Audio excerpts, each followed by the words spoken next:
नमस्कार, मैं नैन्सी रावत। भारत में आपका स्वागत है। पेश आज के मुख्य समाचार। बेंगलुरु में आयोजित होगा कर्नाटक विधानसभा का पहला सत्र। नवनिर्वाचित विधायक लेंगे शपथ। बृजभूषण शरण सिंह ने विवाद के बीच किया सबसे बड़ा ऐलान। विनेश फोगाट और बजरंग पुनिया के सामने रखी शर्त। जेलेंस्की ने G7 देशों से मांगा समर्थन। कहा, लोकतंत्र स्वतंत्रता का हो सम्मान। गुजरात ने तोड़ा बेंगलुरु का सपना। 6 विकेट से हराकर प्लेऑफ की दौड़ से किया बाहर। अब खबर विस्तार से। कर्नाटक में नई कांग्रेस सरकार के गठन के बाद विधानसभा का पहला सत्र आज बेंगलुरु में आयोजित किया जाएगा। इस दौरान नवनिर्वाचित विधायकों को शपथ दिलाई जाएगी और नए अध्यक्ष का चुनाव किया जाएगा। ये सत्र 3 दिनों तक चलेगा। कांग्रेस के वरिष्ठ नेता RV देशपांडे चालू सत्र के लिए कर्नाटक विधानसभा के अस्थायी अध्यक्ष होंगे। कांग्रेस नेता सिद्धरामैया ने विधानसभा चुनाव में पार्टी की प्रचंड जीत के बाद शनिवार को दूसरी बार कर्नाटक के मुख्यमंत्री और DK शिव कुमार ने उप मुख्यमंत्री के तौर पर शपथ ली। बेंगलुरु में शपथ ग्रहण समारोह के दौरान 8 कांग्रेस विधायकों ने कर्नाटक मंत्रिमंडल में मंत्रियों के रूप में शपथ ली। शपथ ग्रहण समारोह में गांधी परिवार के सदस्य राहुल गांधी और प्रियंका गांधी सहित कांग्रेस पार्टी के शीर्ष नेता, पार्टी के राष्ट्रीय अध्यक्ष मल्लिकार्जुन खड़गे उपस्थित थे। जम्मू कश्मीर में G20 टूरिज्म वर्किंग ग्रुप की मीटिंग का चीन का विरोध करना भारी पड़ गया। भारत की ओर से चीन को अब इसका कड़ा जवाब दिया गया। G20 पर उठे सवालों के बीच प्रधानमंत्री नरेंद्र मोदी ने तालिबान और साउथ चाइना से विवाद का जिक्र कर ड्रैगन की बोलती बंद करने का काम किया। दरअसल 12 दिन पहले अचानक ही साउथ चाइना सी में चाइनीज वॉरशिप्स की एक्टिविटी बढ़ गई थी। चीन के बड़े बड़े जहाज और एयरक्राफ्ट यहां जमा होने लगे। सवाल उठने लगे कि क्या चीन बाउंड्री विवाद को लेकर दूसरे देशों के खिलाफ एग्रेसिव एक्शन लेने वाला है। लेकिन जब इसकी जांच की गई तो पता चला कि वह साउथ चीन में हो रहे इंडियन नेवल एक्सरसाइज के बारे में पता लगा रहा था।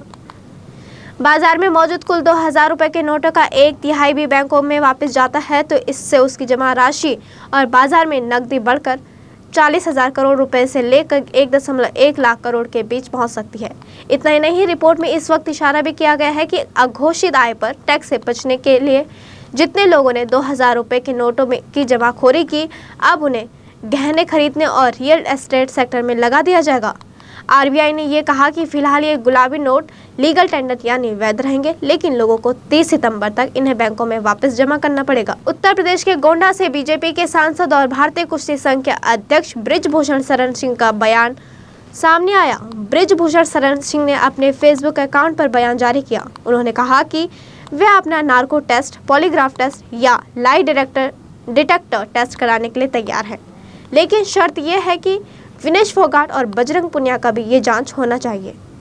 बृजभूषण ने आगे कहा, अगर विनेश फोगाट और बजरंग पुनिया अपना टेस्ट कराने के लिए तैयार है तो प्रेस बुलाकर घोषणा करें। उनको वचन देता हूं कि मैं भी इसके लिए तैयार हूं। बृजभूषण ने अपनी बात पर पहले भी कायम थे, आज भी कायम थे और हमेशा कायम रहेंगे। शरण सिंह ने अपने ऑफिशियल फेसबुक पेज पर पोस्ट कर ये मांग की है।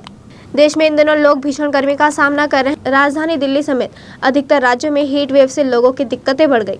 अब मौसम विभाग ने आज हीट वेव को लेकर येलो अलर्ट भी जारी किया। इससे पहले 12 मई को साल के सबसे गर्म दिन के रूप में दर्ज किया गया था, क्योंकि इस दिन तापमान 42.5 डिग्री सेल्सियस तक पहुंच गया। उत्तर भारत की बात की जाए तो इस वक्त भीषण गर्मी लोगों को उलझा रही है।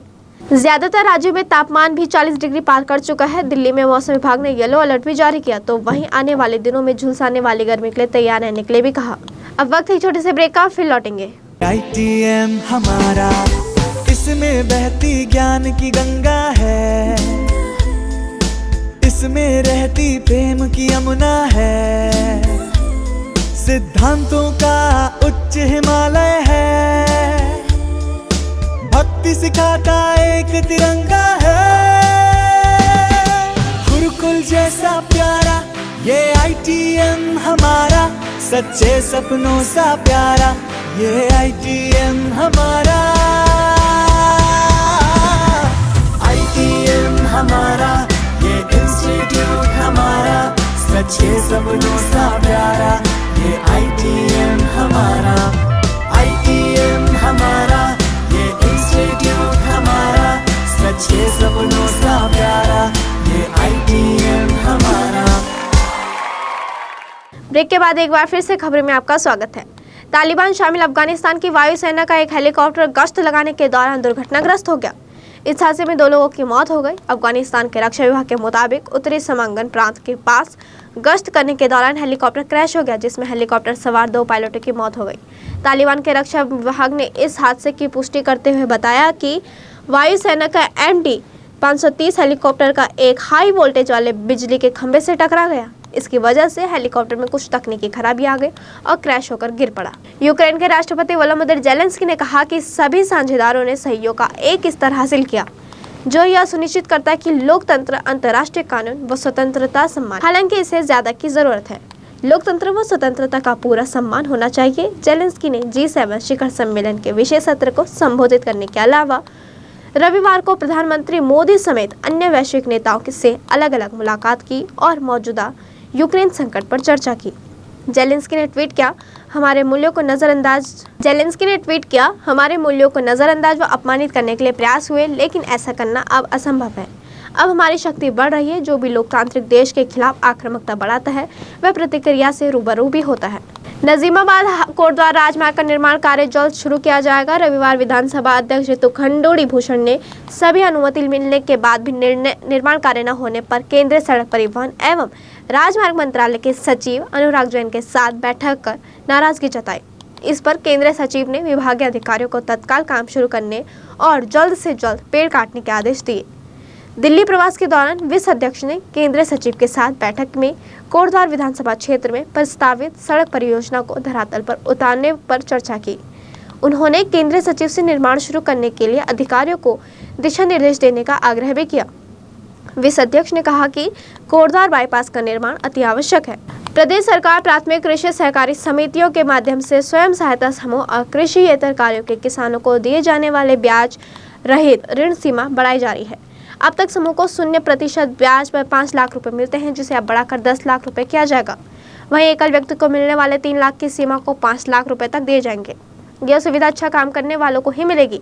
राज्य का सहकारिता विभाग इसका प्रस्ताव तैयार कर रहा है, जिसे मंजूरी के लिए शीघ्र कैबिनेट में लाया जाएगा।